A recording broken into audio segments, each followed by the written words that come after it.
አርዕስተ ዜና። ዛሬ ከንጋት ጀምሮ በደቡብ አማራ ሸዋ ቀጠና በደብረ ሲናም፣ በሾላ ሜዳ፣ በአርማንያና ጭራ ሜዳ ላይ ከባድ ትንቅንቅ እየተካሄደ ነው።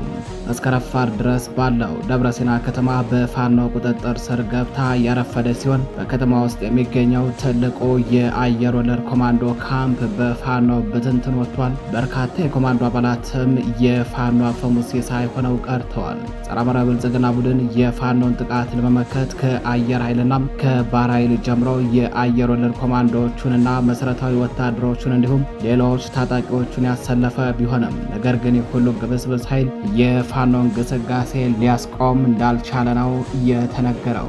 መረጃውን በዝርዝር አጠናቅረን ይዘረዋል። በሌላኛው መረጃችን ፋኖ ወደ ጥላት ምሽግ ተስበው በመግባት በፈጸመው ጥቃት በምሽጉ ውስጥ የነበሩ የአገዛዝ ወታደሮች ሙሉ በሙሉ መደምሰሳቸው ታወቀ።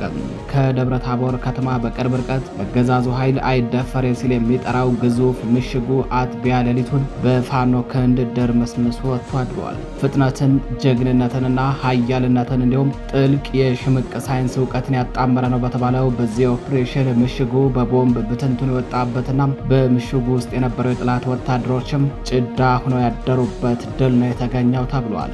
መረጃውን በዝርዝር ታደምጡታላችሁ። በተመሳሳይ በዚያው በደብረ ታቦር ቀጠና ከወረታ ደብረ ታቦር ባለው አውራ ጎዳናም በአገዛዙ ተደራጅተው በፋኖ ስም ሲዘርፉ የነበሩ ባንዳዎች ላይ ጥብቅ እርምጃ መወሰዱ ተሰምቷል። ፋኖ አገዛዙ የአማራ ሕዝብን በማህበራዊና በኢኮኖሚያዊ ህይወቱም እረፍት እንዲነሱለት አደራጅቶ ያሰማራቸው ዘራፊ ወንበዴዎች ላይ የሚወስደውን ጥብቅ እርምጃ አጠናክሮ ቀጥሏል።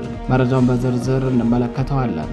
የአገዛዙ አየር ወለድ ኮማንዶ ኃይል በርካታ የወረዳ ካድሬዎችን አፍኖ መሰወሩ ተሰምቷል። ሰሞኑን በምስራቅ አማራ ወሎ ቤት አማራ ቀጠና በተደረገ ውጊያ የአገዛዙ ኮማንዶ ኃይል ከባድ ኪሳራን አስተናግዷል። በዚህም የወረዳ ካድሬዎች እኛ ስንዋጋ እናንተ አላገዛችሁንም ተብለው በኮማንዶ ኃይሉ ታፍነው መወሰዳቸው ነው የተነገረው። የት ነው? መረጃውን በዝርዝር ታደምጡታላችሁ።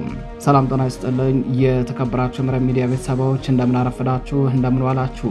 የዛሬ ታህሳስ 23 2018 ዓ.ም የእኩለ ቀን መረጃዎችን አጠናቅረን ይዘን ቀርበናል። መረጃዎቻችን ለብዙዎች ተደራሽ እንዲሆኑ ቻናሉን ላይክ፣ ሰብስክራይብ እንዲሁም ሼር ማድረጋችሁን እንዳትዘነጉም አብራችሁን ቆዩ።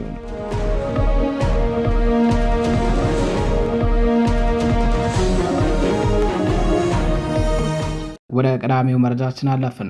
ፋኖ ወደ ጥላት ምሽግ ተስበው በመግባት በፈጸመው የቦምብ ጥቃት በምሽግ ውስጥ የነበሩ የአገዛዙ ወታደሮችን ሙሉ በሙሉ መደምሰሱን አስታወቀ። በደብረ ታቦር ከተማና በማህደረ ማርያም ቀበሌ መካከል የሚገኘውና አገዛዙ አይደፈሬ ሲል የሚጠራው ግዙፍ ምሽግ አጥቢያ ሌሊቱን በፋኖ ክንድ ተደርማምሶ አድሯል። ፍጥነትን፣ ጀግንነትንና ኃያልነትን እንዲሁም ጥልቅ የሽምቅ ሳይንስ እውቀትን ያጣመረ ነው በተባለው በዚህ ኦፕሬሽን ምሽጉ በቦምብ ብትንትን የወጣበትና በምሽጉ ውስጥ የነበሩ የጠላት ወታደሮችም የፋኖ የቦምብ እሳት ራቱን የቀሩበት ድል ነው የተገኘው። በምዕራብ ፋኖ ብሔራዊ ኃይል ሰሜን አማራ ቀጠና ሜጀር ጀነራል ውባንታ ባተኮር የኮሮ ተወርዋሪ ክፍለ ጦር ትናንት ታህሳስ 22 2018 ዓ.ም ለዛሬ አጥቢያ ሌሊት ወደ ጠላት ምሽግ ዘልቀው በመግባት ምሽጉን በቦምብ ሲያበራዩት ማደራቸው ነው መረብ ሚዲያም ከክፍለ ጦሩ ህዝብ ግንኙነት ክፍል ማረጋገጥ የቻለው። በደብረ ታቦር ከተማና በማህደረ ማርያም ቀበሌ መካከል ልዩ ስሙ ቴሌ ተብሎ በሚጠራው አካባቢ የአገዛዙ ኃይሎች ወራትን ፈጅቶ የገነቡት አይሰበርም የተባለው ምሽግ ነው። የፋኖ አባላቱ ትላንት ምሽት 2 ሰዓት ተኩል ጀምሮ በፈጸሙት በቦምብ የታገዘ የሽምቅ ጥቃት ምሽጉ ተደርምሶ በርካታ የጸረ አማራው አገዛዝ ተላላኪ ወታደሮች ዶግ አመድ የተደረጉት። ይህንን አስደንጋጭና ፈጣን ኦፕሬሽንን ተከትለው በቅርብ ርቀት የሚገኙ ሌሎች የአገዛዙ ኃይሎች በከባባድና በቡድን መሳሪያ ታግዘው ምሽጉን ደርምሰው በምሽጉ ውስጥ የነበሩ ጓዶቻቸውን ጭጭ ያደረጉባቸው የፋኖ ኃይሎች ላይ ማጥቃት ከፍተው የነበረ ቢሆንም ነገር ግን የፋኖ አባላቱ በወሰዱት የጸረ ማጥቃት እርምጃ ያለአንዳች ጉዳት ኦፕሬሽኑን አጠናቀው ወደ ቀጠናቸው ተመልሰዋል። በተያያዘ መረጃ እነዚህ የውባንታ ባተ ልጆች ከወረታ ደብረ ታቦር ባለው አውራ ጎዳና በአገዛዙ ተደራጅተው በፋኖ ስም ሲዘርፉ የነበሩ ባንዳዎች ላይ ጥብቅ እርምጃ መውሰዳቸው ተሰምቷል።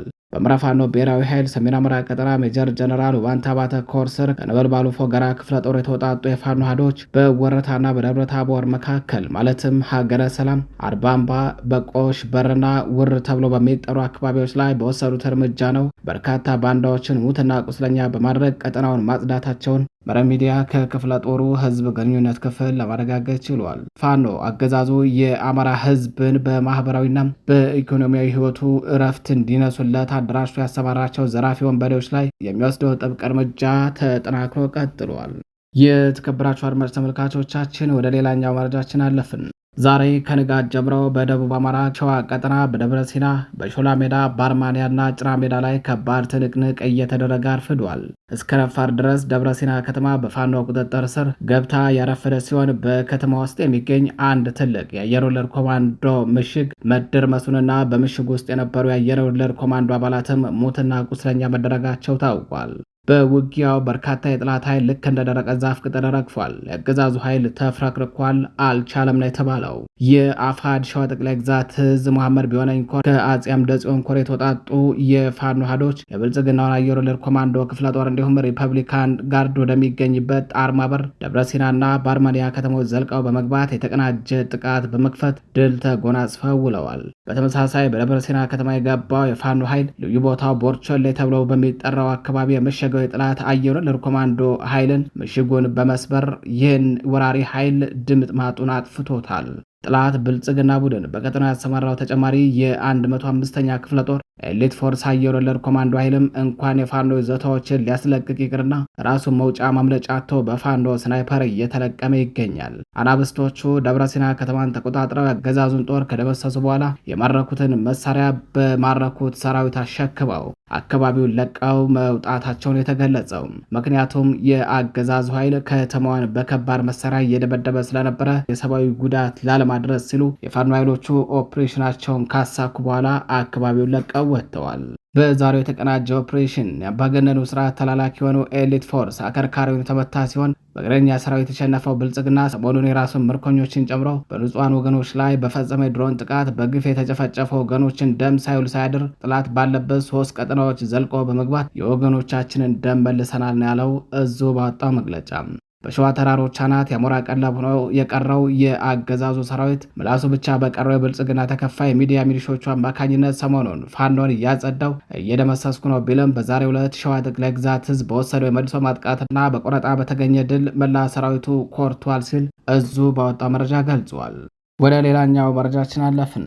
የአገዛዙ አየር ወለድ ኮማንዶ ኃይል የራሱን ካድሬዎችን አፍኖ መውሰዱ ተሰምቷል። በኦፕሬሽን ለሚ ምክንያት የወግድ ወረዳ ከፍተኛ አመራሮች በአየር ወለድ ኮማንዶ እዝ 105ኛ ክፍለ ጦር ሰራዊት ታፍነው መወሰዳቸው ነው የተነገረው። የአማራ ፋኖ ብሔራዊ ኃይል ምስራቅ አማራ ቀጠና ምኒልክ ዕዝ ንጉስ ሚካኤል አሊ ኮር መብረቅ ክፍለ ጦር በወግዴ ግንባር ታህሳስ 19 2018 ዓ.ም በጠላት ኃይል ላይ በፈጸመው ድንገተኛ ጥቃት 14 የፓራ ኮማንዶና የፖሊስ አባላትን ሲገደል ከ6 በላይ የሚሆኑትን ደግሞ ማቁሰሉ በዕለቱ መዘገቡ አይዘነጋም። ከመብረቅ ክፍለ ጦር የፋኖ ሰራዊት መካከል አንደኛ ሻለቃና ሁለተኛ ሻለቃ የተውጣጡ አሃዶች የጠላት ኃይልን ክፉኛ ያስደነገጠ የጦር ሜዳ ጀብዱ ስለፈጸሙ ጠላት እርስ በርሱ እየተወነጃጀለ ይገኛል።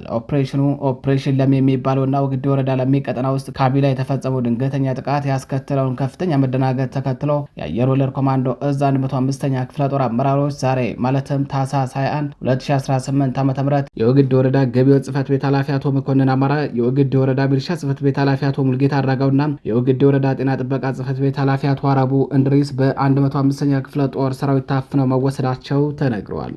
የወግዴ ወረዳ ዋና አስተዳዳሪ አቶ ማናየ ደሳለውና የወረዳው መንግስት ኮሚኒኬሽን ኃላፊ አቶ ካሳየ ጌታቸው ለ105ኛ ክፍለ ጦር ባቀረቡት ምክረ ሀሳብ መሰረት የተፈጸመው አፈና ስለ ምክንያት ታፋኞች ከፋኖ ጋር ተባብረው ሰራዊታችንን አስመትተዋል የሚል መሆኑ ተነግሯል። እንደሚታወቅ አማራ ባንዳዎችን ተጠቅሞ መጣል ልምዶ የሆነው ብልጽግና ወደፊት ታላላቅ የጦር ሜዳ ጀብዶች በፋኖ ሲፈጸሙ ፋሽስቱ አብይ አህመድ አጠገቡ ያሉ አማራ ባንዳዎችን ተጠያቂ ማድረጉ ተገማች ነው። የአማራ ባንዳዎች ቀን እየጨለመ ነው። ነገ ከነገ ወዲያ በርካታ ጀነራሎችና ሲቪል ባለስልጣናት አማራ በመሆናቸው ብቻ ተመርጠው በአብይ አህመድ ፊት እንደሚረሸኑ ይጠበቃል። የተከበራችሁ አድማጭ ተመልካቾቻችን ለዛሬ ታህሳስ 23 2018 ዓ.ም ይዘናቸው የነበሩት የእኩለ ቀን መረጃዎቻችን እነዚህ ይመስላሉ። በሌሎች መረጃዎች እስከምንገናኝ ቸር ቆዩ።